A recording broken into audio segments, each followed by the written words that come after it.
Aklat ng Mateo, chapter 7, verse 7 to 12. Humingi, humanap, kumatok. Sinabi ni Jesus, humingi kayo at kayo'y bibigyan. Humanap kayo at kayo'y makasusumpong.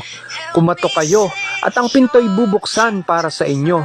Sapagkat tumatanggap ang bawat humihingi, nakasusumpong ang bawat humahanap, at binubuksan ang pinto sa bawat kumakatok. Bibigyan ba ninyo ng bato ang inyong anak kung humihingi ng tinapay?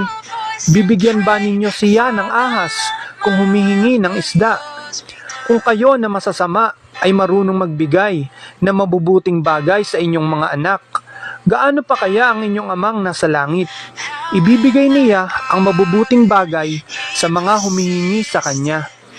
Kaya gawin ninyo sa inyong kapwa ang ibig ninyong gawin nila sa inyo. Ito ang kahulugan ng kautusan ni Moises at ng turo ng mga propeta. Amen.